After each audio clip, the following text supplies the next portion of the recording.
जो सबसे ज्यादा महत्वपूर्ण है वह आपका हो जाएगा मुगल कालीन कला। वेरी इंपॉर्टेंट हो जाएगा ये, इसको लिखो। और यहां से एक दो क्वेश्चन हर हाल में आपका चाहे दीर्घ में पूछ लेगा और आपका अति लघु में भी पूछा जाएगा और लघु में भी पूछा जाएगा। यहां इसे लिखो, लघु में पूछा जाएगा, अति लघु में पूछा जाएगा और आपका दीर्घ में भी पूछा जाएगा। यहां से एक एक क्वेश्चन जो है सब में पक्का ही समझो, है ना, सब में लगभग लगभग आप पक्का ही क्या करो, समझो, पक्का समझो। और चर्चा जो है थोड़ा बड़ी हो रही है इसलिए हम जल्दी से इसे खींचने का प्रयास करेंगे। तो ये चैप्टर जो है, ये टॉपिक जो है आप जरूर पढ़ के जाइएगा हर हाल में। बाबर ने भारत में मुगलों की सत्ता स्थापित की, ये अक्खा पब्लिक को मालूम है। उसी के साथ एक बार फिर केंद्रीय स्थापत्य कला का पुनर्जागरण दिखाई पड़ता है।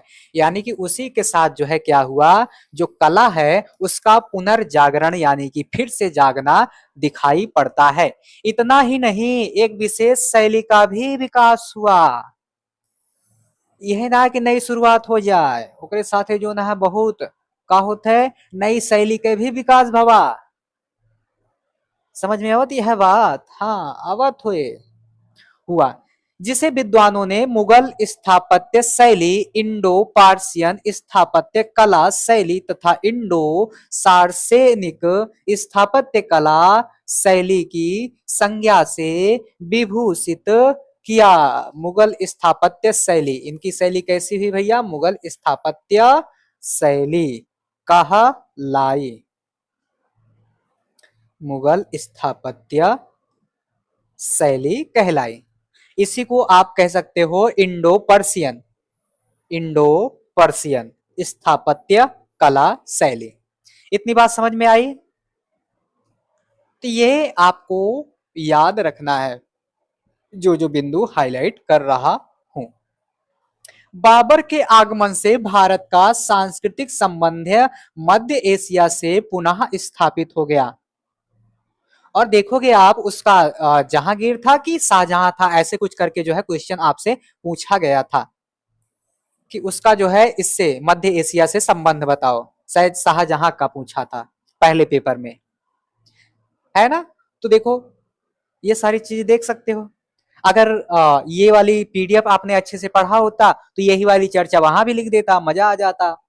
इस तरह मुगल स्थापत्य कला जिसका विकास बाबर के आगमन के पश्चात हुआ, अकबर, जहांगीर तथा शाहजहां के शासनकाल में अपनी चरम सीमा पर दिखाई पड़ती है। और ये लाइन आप जो है ऐसे जस का तस याद कर लीजिए कि एक के बाद एक उसमें बेहतरी दिखाई पड़ने लगेगी। एक बार आप पढ़ोगे ये सारी चीजें आसानी से समझ में आ जाएंगी। स्थापत्य कला के चरमोत्कर्ष के कारण ही शाहजहां का शासन काल स्वर्ण युग कहलाता है। तो आपसे मैंने आपको बता भी दिया था क्वेश्चन कि इसका काल स्वर्ण युग क्यों कहला रहा है, तो इसी के कारण कहला रहा है। स्थापत्य कला के क्षेत्र में मुगलों की प्रमुख देन भवनों के साथ साथ बाग बगीचों की योजना थी। यानी कि आप देखोगे तो आपको मिलेगा चार बाग शैली। क्या मिलेगा? चार बाग शैली। चार बाग शैली में बागों को जो है चार भागों में डिवाइड किया जाता था और बीच में या तो नाली बना दी जाती थी जिसमें पानी बहता था, है ना, साफ स्वच्छ। अभी मैं आगे अगर लगा होगा तो बताऊंगा अच्छे तरीके से। अब देखो एक एक करके हम निपटाते हैं सबको। सबसे पहले हम यहाँ बाबर द्वारा निर्मित तीन इमारतें ही आज बड़ी हैं। पानीपत का काबुली बाग, रुहेल खंड में संबल की जामा मस्जिद, आगरा के लोदी किले की मस्जिद। बाबर के आदेश पर ही अयोध्या में अब्दुल वकी ने एक मस्जिद का निर्माण कराया। हुमायूं को इमारतें बनवाने का ज्यादा समय नहीं मिला। तो बाबर के टाइम पे जो है कुछ दो चार चीजें यहाँ दिखाई दे रही हैं। तो ये बाबर वाले में जो बाबरी मस्जिद करके कुछ आता है तो वो सब में आप मत जाइएगा, है ना, कि अयोध्या में जो है ना, जो तमाम प्रकार के माइंडसेट आपको भटकाया जाता है बाबरी मस्जिद वगैरह, तो ये सब आप उसमें मत जाना। आप केवल पढ़ लो जाओ लिख के चले आओ, फालतू की चीजों में आपको उलझना नहीं है। अगर आप उलझते हो तो आप अपने मार्ग से भटक जाते हो, तो भटकना बिल्कुल भी नहीं है। होगा जो होगा, बाद में उसके लिए जो है लड़ाई करना, झगड़ा करना, कुछ भी करना, लेकिन अभी आप केवल और केवल पढ़ाई करो। हुमायूं को उतना टाइम नहीं मिला तो ये भी कुछ अनवा बनवा नहीं पाया था। ये दो चार बातें हैं, जान लेना इसको। आगे देखो,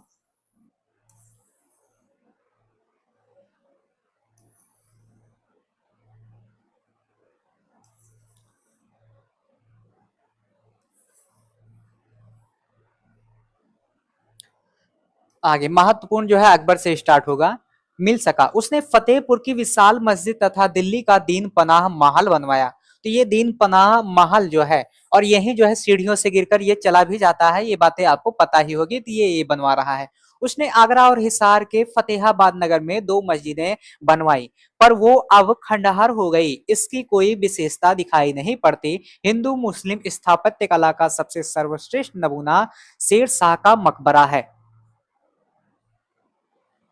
ये आप यहां से नोट करो, हिंदू मुस्लिम स्थापत्य कला का सबसे सर्वश्रेष्ठ नमूना शेर शाह का मकबरा है। इसे स्वयं शेर शाह ने सहसाराम में झील के बीच में बनवाया है। शेर शाह ने पुरानी दिल्ली का किला दीन पनाह को गिरवा कर बनवाया था। इसके भीतर एक पुनः नामक सर्वश्रेष्ठ मस्जिद बनवाया था। तो ये दो बातें अभी आपको यहाँ याद रखनी है। शेर शाह का मकबरा ये कहाँ है, तो सहसाराम में है। किसने बनवाया, तो स्वयं शेर शाह ने ही बनवाया था। ये बातें आपको 3 लाइन नोट रखनी है।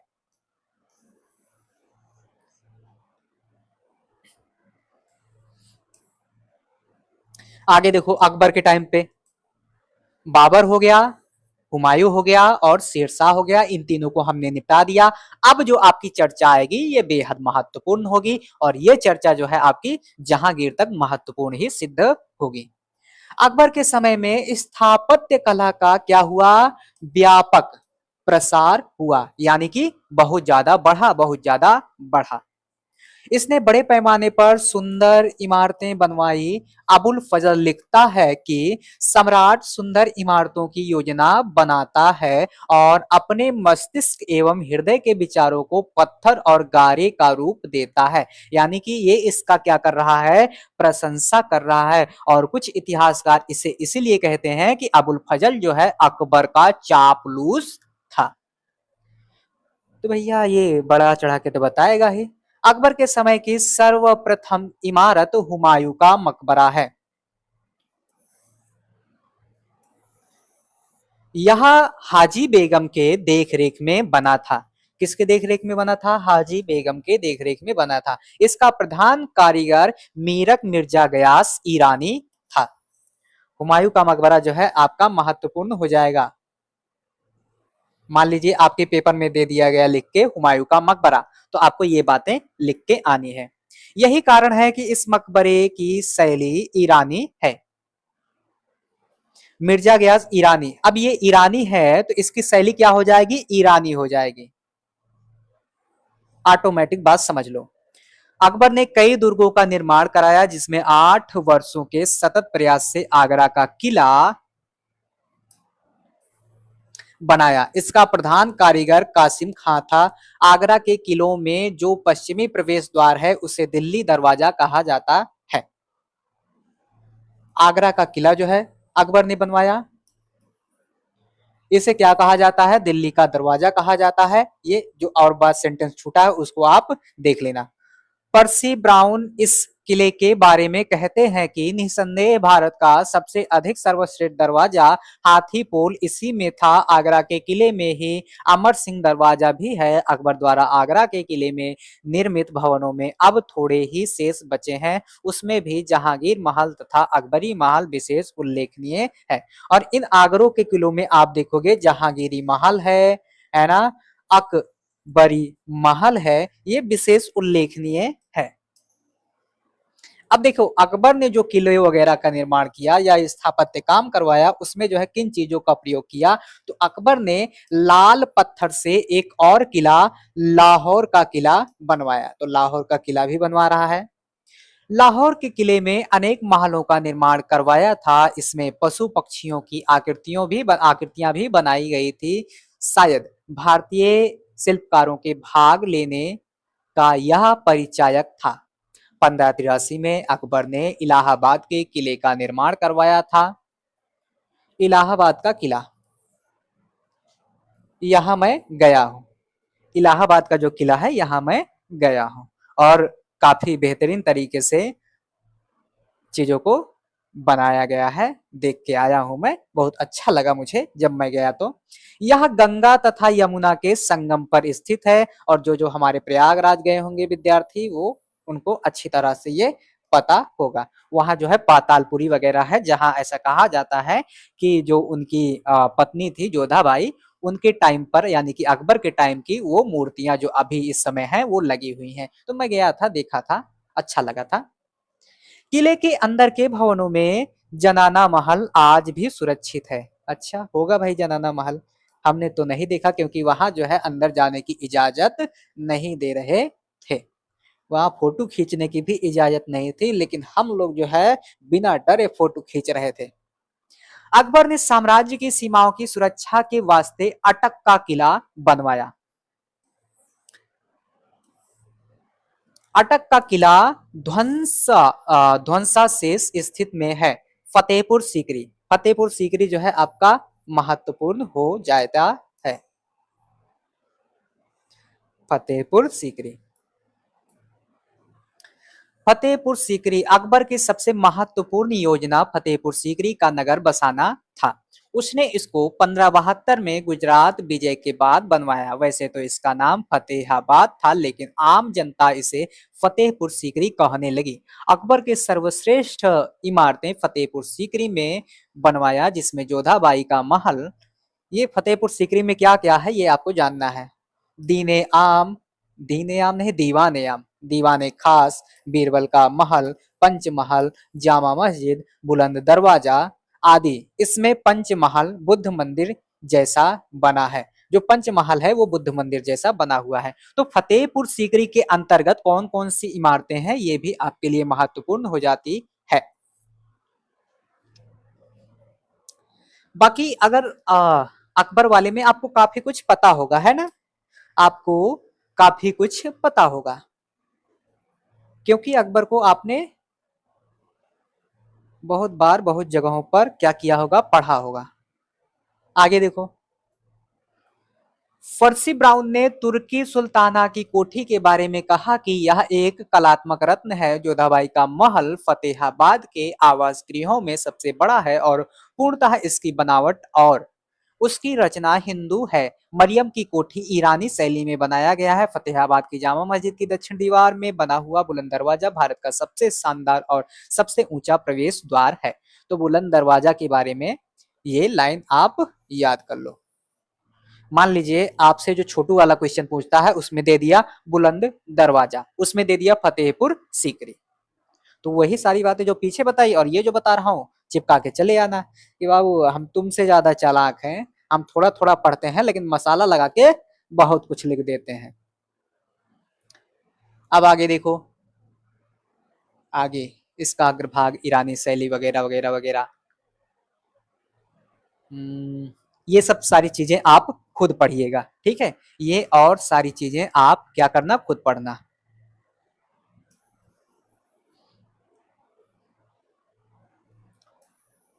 मैं देख लूंगा, जो जरूरी होगा केवल उतना ही बताऊंगा। चलो अकबर को हमने कर दिया समाप्त। जहांगीर के टाइम पर देखते हैं। जहांगीर के टाइम पर आपको चित्रकला दिखेगा। जहांगीर, जहांगीर के शासन काल में स्थापत्य कला का बहुत कम विकास हुआ क्योंकि उसे चित्रकला से विशेष प्रेम था। तो मैंने बताया था ना, कई बार बताया था कि इसके टाइम पर जो है चित्रकला, ये जो है सबसे ज्यादा प्रेम किससे करेगा, चित्रकला से करेगा। ऐसा इसके बारे में कहा जाता है कि ये आंख बंद करके भी किसी चित्र को अगर छू ले तो बता देता था कि ये किस प्रकार से किसका चित्र है, मतलब सारी कुछ बातें बता देता था आंख बंद करके। इतना इसको नॉलेज थी चित्रकला के बारे में, इतना इसको चित्रकला से प्रेम था, मोहब्बत था, जो भी कह लो। आगे देखो, तो तब भी जो है उसके द्वारा निर्मित मोती मस्जिद, इतना प्रेम कर रहा है चित्रकला से, लेकिन तब भी ये मोती मस्जिद। और देखो ये इत्माउद्दौला का मकबरा, ये आपके पहले पेपर में पूछ लिया गया था, ये आपके पहले पेपर में पूछ लिया गया था, इत्माउद्दौला का मकबरा। और मैंने आपको चिल्ला चिल्ला के बताया था, जब तक आप पहला दूसरा पेपर एक साथ नहीं पढ़ लेते तब तक आप पहला पेपर नहीं देना। तो देखो, इसे दूसरे पेपर में पूछना चाहिए, एग्जामिनर की भी यहाँ गलती है, एग्जामिनर की भी यहाँ गलती है, इसे दूसरे पेपर में पूछना चाहिए, लेकिन उसने पहले पेपर में पूछ लिया। और ये डर मुझे पहले से ही था, ऐसी आशंका मुझे पहले से ही थी, इसीलिए मैंने आपको पहले ही सचेत किया था कि दोनों पेपर पढ़ लेना, तभी जो है दोनों पेपर देना। हो गया होगा लीपा पोती, नहीं समझ में आया होगा कि सर आपने पढ़ाया ही नहीं। अरे भैया मैंने पढ़ाया नहीं था, लेकिन आपको सचेत जरूर किया था। तो देखो, इत्माउद्दौला का मकबरा कौन बनवा रहा है? कौन है? जहांगीर है, जहांगीर बनवा रहा है। इसने अकबर के मकबरे को पूरा करवाया, अकबर को जो मकबरा है पीछे छूट गया था, इका कराएगा, पूरा कराएगा। इसके कब्र के सिराहने पर उभरे अक्षरों में अल्लाह अकबर तथा पैताने की तरफ जल्ले जलाल छू, जल्ले जलाल छू, जल्ले जलाल हूँ खुदवा दिया। लो भैया लो, लिख दो अल्लाह अकबर, अल्लाह अकबर। इस कब्र के दोनों ओर अरबी अक्षरों में खुदा के 99 नाम लिख दिए, खुदा के जो 99 नाम हैं उनको लिख दिए। अब खुदा के 99 नाम कौन कौन से हैं इसके बारे में आपको बिल्कुल भी नहीं जानना है। कहां से कि अब तक तुम लोग कुछ नहीं किए, तो अब जो है ज्यादा पढ़ के कोई जरूरत नहीं है। ये बहुत सारा कुछ और बता रहे हैं, तो इसके बारे में ना ही जानो तो ही बेहतर है।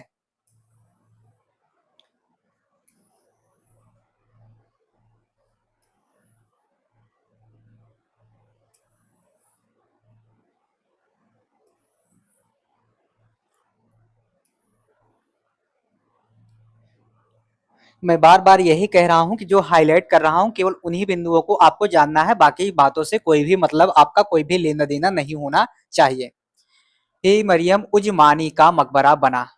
मरियम उजमानी, यह मकबरा वर्गाकार है और लाल बलुआ तथा ईंटों का बना हुआ है। मरियम उज-जमानी, ये भी हो सकता है आपसे लपेट ले, तो किसके टाइम पर बन रहा है ये आपको देखना पड़ेगा।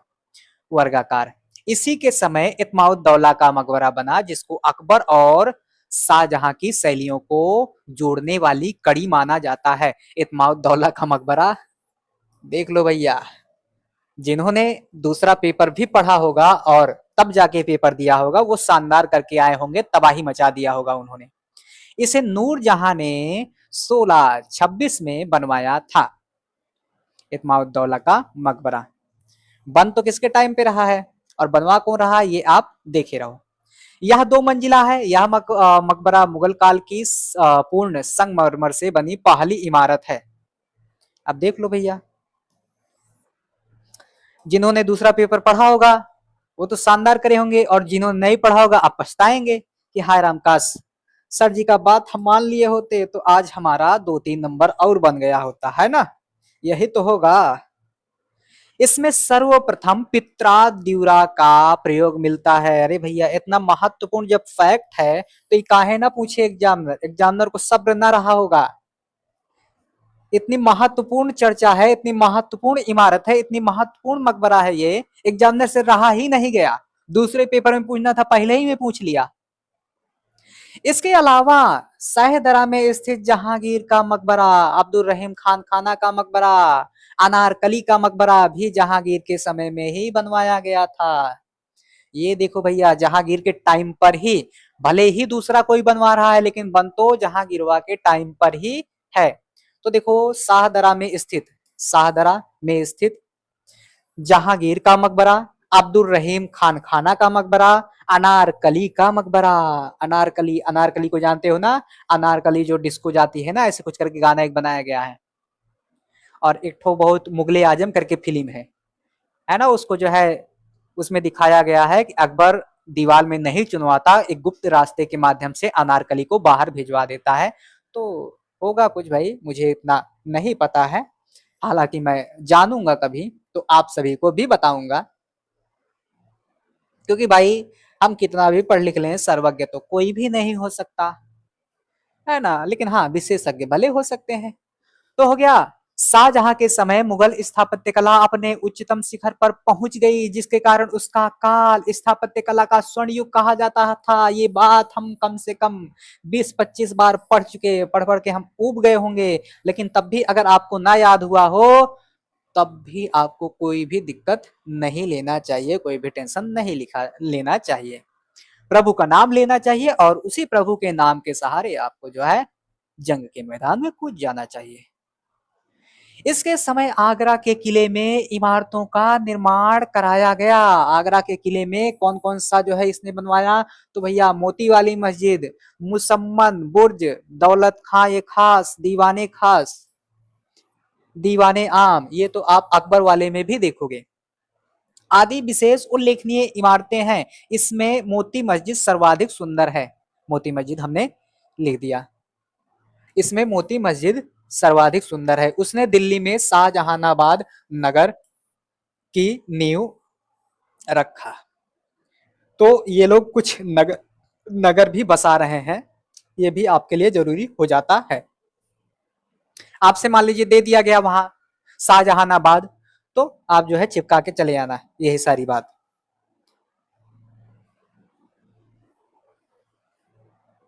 आगे देखो, इसी नगर में लाल किला का निर्माण करवाया, जिसके अंदर रंग महल, दीवाने आम, दीवाने खास आदि सुंदर इमारतें हैं। इसमें दीवाने खास महत्वपूर्ण है, इसके दीवारों पर ये शब्द अंकित हैं, गर फिरदौस बर रुए जमी अस्त ई अस्त ई अस्त ई अस्त। चलो नहीं समझ में आया ई अस्त, बस समझो, कौन जरूरी ना है, जो समझ में आए केवल उतना समझो बस। और मैं समय एक बार देख लेता हूं, अगर ज्यादा हो तो हम चर्चा को रोककर आगे बढ़ेंगे। शाहजहां सफेद संगमरमर की इमारतें बनवाना पसंद करता था। इसकी लगभग सभी इमारतों में मेहराबें पत्तियोंदार या नोकदार हैं। ये बात आप नोट कर लो भाई, ये बात आप जो है पढ़ के जाना, ये बात आप समझ के जाना, ये बात आप जान के जाना। दीवाने आम में शाहजहां के समय में शाही सिंहासन शुद्ध सोने अथवा रत्नों का बना था। हाय राम, हाय अल्लाह, हाय तौबा तौबा। यह तख्ते ताउस या मयूर सिंहासन के नाम से भी जाना जाता था। मयूरे सिंहासन, हाय रे सिंहासन, वही गद्दी है जौना खातिर बहुत मार होता था।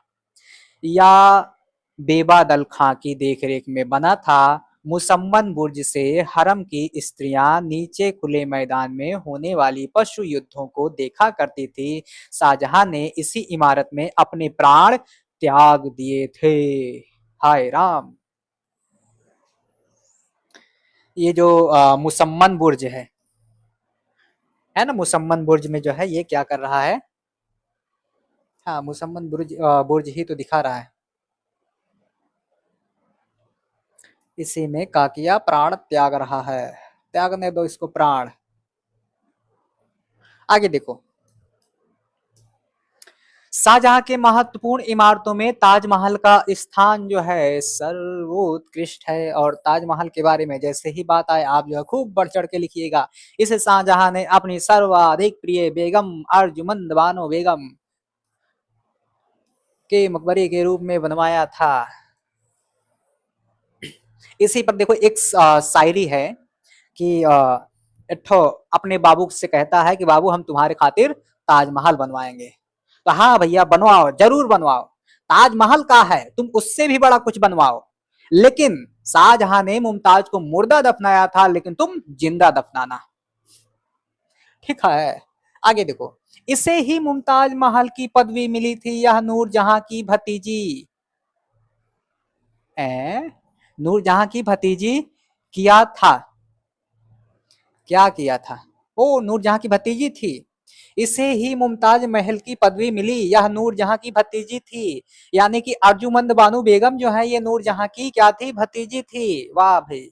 ताजमहल का नमूना उस्ताद अहमद लाहौरी ने किया था, और ऐसा कहा जाता था कि ई चोट्टा जो है इसका हथवा कटवा लिया था ताकि कौन दूसर का आदमी ताजमहल ना बना पावे। तो ये बात कहां तक झूठ है कहां तक सत्य है, जब कभी मुझे पता चल जाएगी ऐसी बात तो मैं आपको जरूर बताऊंगा। तो हो सकता है कटवा लिया होगा या किसी ने हौफा उड़ा दिया होगा, कुछ भी हो सकता है भाई। इसे शाहजहां ने नादिर उल असर की उपाधि से विभूषित किया। अब भैया जब उपाधि से विभूषित कर रहा है तो क्या जरूरत पड़ेगी इसको हाथ काटने की? हमको तो ये जो है गलत लग रहा है कि उसने हाथ काट दिया होगा। अरे भैया जब हाथ ही काटना है तो उपाधि काहे को दे रहा है? ताजमहल के निर्माण में 22 वर्ष लग गए। अरे भैया इतना अच्छा बना है, सरकार आज उस पर कब्जा जमाई हुई है, तो समय तो लगबे करेगा ना। 2 दिन में थोड़ी ना बन जाएगा, समय लगेगा। यह पूरी की पूरी आयताकार है जिसकी लंबी धुरी उत्तर की ओर है। इस इमारत का सबसे महत्वपूर्ण भाग उसका गुम्बद है जो वर्तुलाकार है। यह आकाश में सफेद बादल की टुकड़ों के तरह झूलता है। ताजमहल में मकराना के सफेद संगमरमर का प्रयोग किया गया है। संगमरमर, संगे और मर मर, संगमरमर प्रयोग किया गया है। हवेल ने इसे भारतीय स्त्री जाति का देवतुल्य स्मारक बताया है। डॉक्टर बनारसी प्रसाद सक्सेना के शब्दों में यह नेत्रों को संतुष्ट तथा हृदय को आनंदित करता है। वाह भाई वाह, क्या लिखे हो। तो तारीफ कर रहे हैं तो इनको तारीफ करने दो। औरंगजेब के टाइम पर देखते हैं, ये तो वैसे खुरापाती आदमी था। ये जो है काफी कुछ चीजें जो है अपने टाइम पर बंद कर देता है, रोक लगा देता है, प्रतिबंधित कर देता है। और ये जो है बड़ा खूंखार आदमी था। गर्दन वर्दन काट के जो है लोगों को भेंट कर देता था। के समय जिन इमारतों का निर्माण किया गया वह काफी घटिया किस्म के थे। ये देखो इतिहासकार भी जो है इसका मजाक उड़ा रहे हैं। काफी घटिया किस्म के थे। उसने मंदिरों को तुड़वाकर मस्जिदों का निर्माण कराया। अरे गधा, मस्जिद तोड़ रहा है, मंदिर तोड़ रहा है, मस्जिद बनवा रहा है। इसके बनवाए इमारतों में लाल किलो में मोती मस्जिद है। ये मोती मस्जिद सभी लोग बनवा रहा है। हट। लाहौर में बादशाही मस्जिद, चलो इसको याद कर लेते हैं। रूप में उल्लेखनीय है। औरंगजेब ने औरंगाबाद में राबिया दुरानी का मकबरा यानी कि बीबी का मकबरा बनवाया। तो बीबी का मकबरा जो है प्रसिद्ध है। इसे द्वितीय ताजमहल की भी संज्ञा दी जाती है। तो द्वितीय ताजमहल की संज्ञा दी जा रही है तो ये फैक्ट आपके लिए महत्वपूर्ण हो जाता है। इसी समय से मुगल स्थापत्य कला का पतन दिखाई पड़ता है, यानी कि मैंने कहा ना कि इसके साथ साथ इसके साम्राज्य वगैरह का सबका अंत होता जाएगा। इतनी बात हो गई। ये तो हमने स्थापत्य कला के बारे में पढ़ा था। अब थोड़ी बातें चित्रकला के बारे में पढ़ लेते हैं। चित्रकला, मुगल चित्रकला का जो स्वरूप बना वह फारस और भारतीय चित्रकला का मिश्रित रूप है।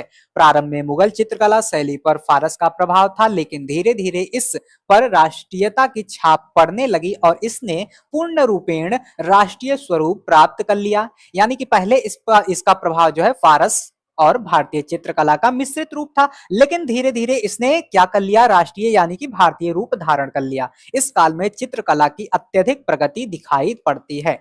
मुगलों ने चित्रकला की ऐसी जीवंत परंपरा की नींव डाली जो मुगल साम्राज्य के पतन के बाद भी देश के विभिन्न भागों में जीवित रही। मुगलों ने अपने आगमन के साथ ही एक सर्वश्रेष्ठ परंपरा का विकास किया जिसमें फारस के कलाकार विहजाद का सहयोग था। विहजाद ने मध्य एशिया और फारस दोनों की महान कला परंपराओं का संतुष्ट समन्वय किया जो बाद में उनके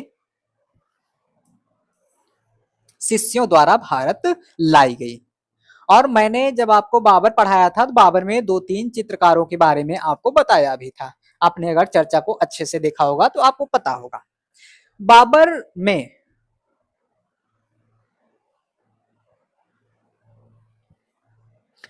में मुगल वंश के संस्थापक बाबर युद्धों के कारण ज्यादा इस तरफ ध्यान नहीं दे पाया। तो जब भी इसके बारे में कुछ भी लिखना है तो यही कहानी के साथ जो है आपको बताना है। वो भारत में अपनी जड़ें जमाने में कुछ ज्यादा ही दिलचस्पी दिखा रहा था। वह अपनी आत्मकथा बाबरनामा में बिहजाद को सभी चित्रकारों में सर्वश्रेष्ठ मानता था, पर बिहजाद की आलोचना भी किया है। वास्तव में फारसी चित्रकारी की शुरुआत हुमायूं से मानी जाती है। शेर शाह के खिलाफ असफल होने के बाद हुमायूं ने ईरान में शाह तहमस के यहाँ शरण ली थी।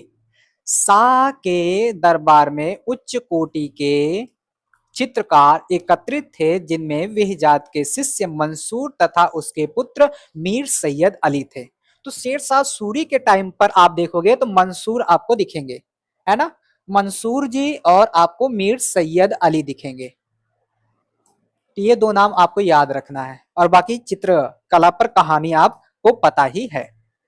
वे लोग काबुल गए और हुमायूं ने इन दोनों को दास्ताने अमीर हमना को चित्रित करने का कार्य सौंपा तथा हुमायूं ने खुश होकर मीर सैयद अली को नादिर उल अस्त्र की उपाधि से विभूषित किया। इसके अलावा अब्दुल समद सीरी कलम भी आकर इस संस्था में मिल गए। मीर सैयद अली तथा अब्दुल सैयद दोनों ने मिलकर चावल के दाने पर चौगान बाजी का संपूर्ण मैदान प्रदर्शित किया, जिसको देखने के लिए चारों, ये सारी बातें जो है आपको खुद ही देखना है।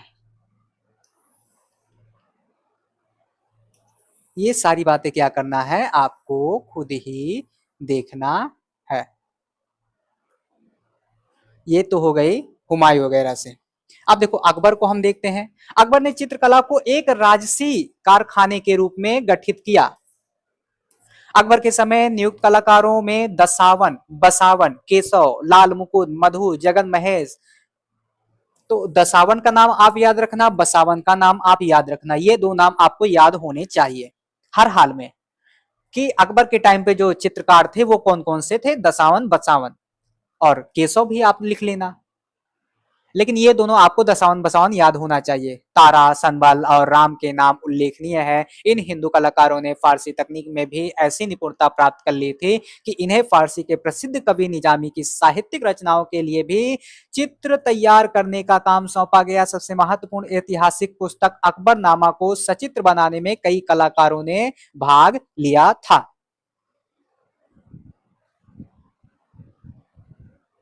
क्या किया था, कई कलाकारों ने भाग लिया था। जो अकबरनामा है उसको सजाने के लिए, चित्रित रूप प्रदर्शित करने के लिए, देने के लिए।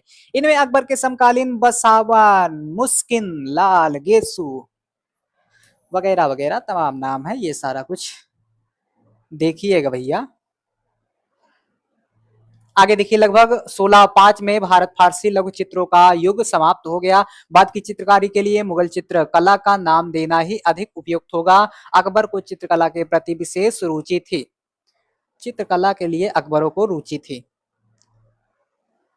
वह कहता था कि अधिक संख्या में लोग चित्रकला से घृणा करते हैं, किंतु मैं ऐसे लोगों को पसंद नहीं करता, यानी कि जिसे जो चित्रकारों को नहीं पसंद करता था, जो चित्रकारी को नहीं पसंद करता था, समझ लो, मान लो, उसे अकबर भी पसंद नहीं करता था। और जहांगीर का टाइम जो है चित्रकला का स्वर्ण युग कह सकते हो आप। तो ये आपका क्या हो जाएगा, इंपॉर्टेंट हो जाएगा। और इस जहांगीर से, जहांगीर की चित्रकला से हम अपनी कहानी को आगे स्टार्ट करेंगे।